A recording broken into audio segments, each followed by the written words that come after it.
Already, with the first round of the NBA playoffs wrapping up, we pivot into the second round, and I wanted to go over these matchups, give a prediction, what the series outcome will be within these four great matchups that we had. The first round was really good, a lot of great games, a lot of great series. Some of them weren't as close as they seemed, but let's go into it. The first series I want to start with, it's already been underway.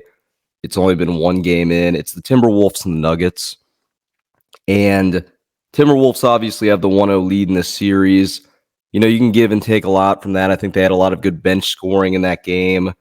Obviously, Ant Edwards really starting to show that he's a star in this league, having a really good game.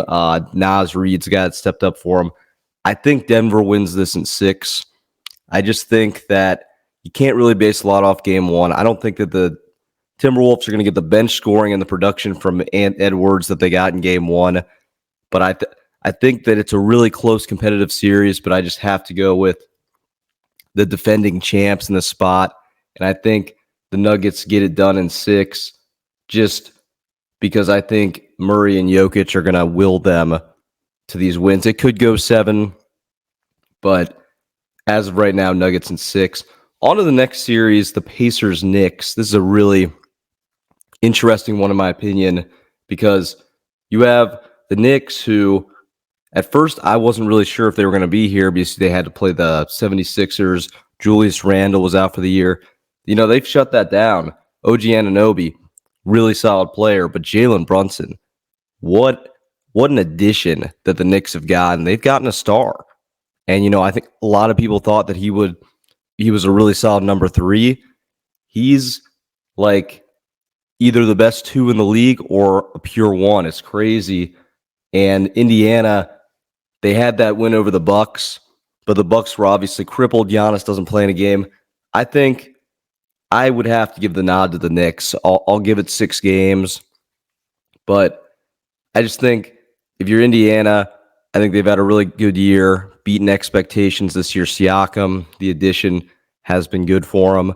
But I just don't know if they're going to be able to get over Brunson, the Knicks, the way they're playing. And they kind of beat down a crippled Milwaukee Bucks team. So I'll take the Knicks in 6. It could go 5. Would I be shocked if it went 4? No. I just don't see a way where the Pacers win this series. I've been wrong before, but I just think that the Knicks are playing too good right now. They're playing some of their best basketball that we've seen. On to the next series, a really interesting one, the Cavs and the Celtics. And if you forget, this is a matchup that has gotten a lot of buzz, got a lot of buzz last year in the regular season. And as of right now, once again, I have another series going to 6. I have the Celtics in 6. I think the Cavs are a really tough team to beat at home. Didn't lose a home game against the Magic. But what scares me is them on the road. If you could be the Cavs, if you could get one of those first 2 games in Boston, we're going to have a heck of a series. We're going to have a heck of a series. Donovan Mitchell's been playing out of his mind. When Mobley is good and Garland is good, the Cavs win. When they're not, it's really tough for Donovan Mitchell to carry them all on his back.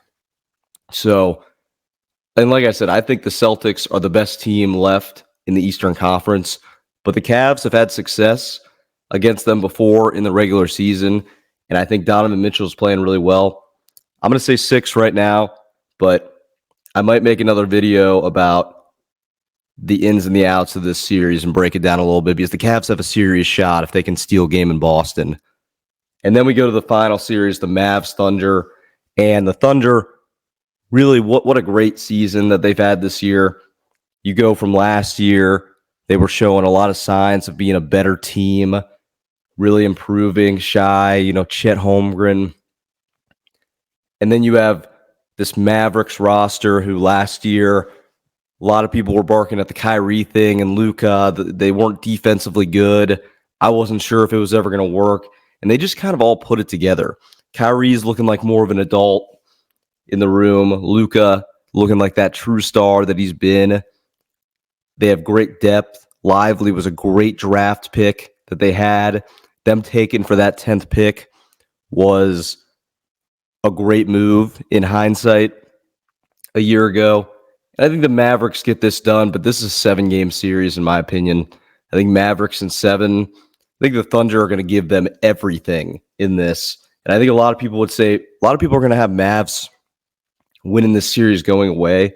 But no, I think the Thunder definitely push them. I think this is a future battle for maybe years to come. But I think it's the first edition of it.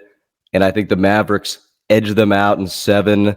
But it's going to be a heck of a series. I'm excited for this second round. And I'll be back to do the conference, Eastern and Western Conference finals later. But yeah, that's all for today.